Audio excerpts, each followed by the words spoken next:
China 1962 वाली गलती ना करे, नहीं तो उसे बहुत बुरी तरह अंजाम भुगतना पड़ेगा। रिटायर्ड मेजर आनंद सावरिया ने आरोप लगाया कि चाइना दोगली नीति अपनाकर भारत को धोखा दे रहा है। उन्होंने केंद्र की मोदी सरकार से अनुरोध किया कि 26 लाख पूर्व सैनिक चाइना को जवाब देने के लिए उनके साथ खड़े हैं। उन्होंने कहा कि सरकार का एक आदेश आते ही 26 लाख पूर्व सैनिक चाइना के खिलाफ कार्रवाई कर देंगे। चाइना कैसे दोगली नीति अपनाकर भारत को धोखा दे रहा है, इस बारे में खास बातचीत की हमारे संवाददाता अनिल कुमार ने रिटायर्ड मेजर आनंद सावरिया से।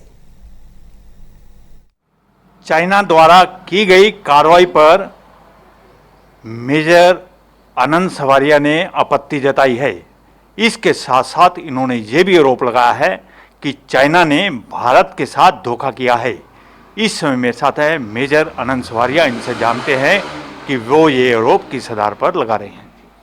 अनिल जी, बिल्कुल आपने जो चीज कही है वो 100% सत्य है। आज की जो दुखदाई घटना हुई है वो बिल्कुल एक धोखाधड़ी है जो कभी भी किसी आर्म्ड फोर्सेस के द्वारा नहीं होती। बट पीएलए पे तो हमें ये विश्वास है कि वो ये मानते हैं कि उनका तरीका यही रहा है। वो 1950 के दहाके से कहता हिंदी चीनी भाई भाई कह करके 62 का युद्ध दे सकता है, और उसने अटैक खुद किया और एक्यूज हमें किया कि हमने उन पे अटैक किया। तो ये जो चाइना की जो दोगली नीति है उसको मैं भरपूर तरीके से कंडम करना चाहता हूं। और आज जो मेरे 3 सैनिकों ने शहादत दी है, पूरा भारतवर्ष आज खड़ा हुआ है। और मैं आपके चैनल के माध्यम से यह कह देना चाहता हूं कि हमारे 26 लाख पेंशनर जो हमारे मेंबर्स हैं एसोसिएशन के, जिन्होंने फौज में नौकरी की है, वो सारे के सारे खड़े हैं।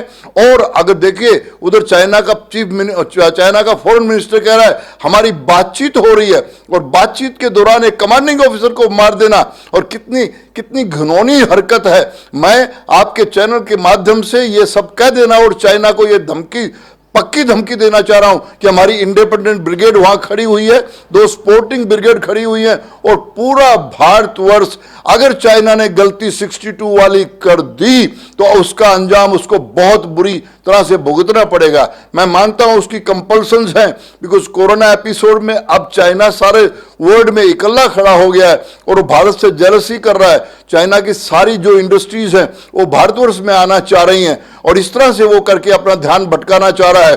और जिस तरह से चाइना का जो डिप्लोमेटिक सिस्टम है कि उनका राष्ट्रपति सारी जिंदगी के लिए राष्ट्रपति बन गया है, तो उनकी जो कम्युनिस्ट पार्टी है उसमें भी बड़ी सुगबगाहट हुई है, और भारत पे अटैक करके या भारत से छेड़खानी कर करके वो उनका ध्यान भटकाना चाह रहे हैं। लेकिन मैं उनकी सरकार को बता देना चाह रहा हूं कि ये सौदा उनको बहुत ही महंगा पड़ेगा।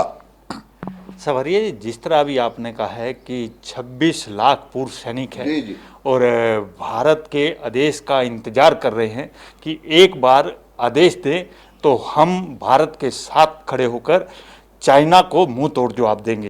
बिल्कुल बिल्कुल अनिल जी, देखिए आपने मैं फिर वो कहना चाह रहा हूं कि हम 26 लाख पेंशनर, हमारी 17 लाख जो हमारी रेगुलर आर्मी है उसके बैक पे खड़े हुए हैं। हम फुल्ली ट्रेन है लड़ाई करने के लिए, और हमारे खून में भारतीय रक्त गुजर रहा है। अब ये आप कहना चाह रहे हैं कि इंतजार किस चीज का हो रहा है। देखिए सारी डिटेल से करीबन से 30 सुबह से लेके मीटिंग हो रही है।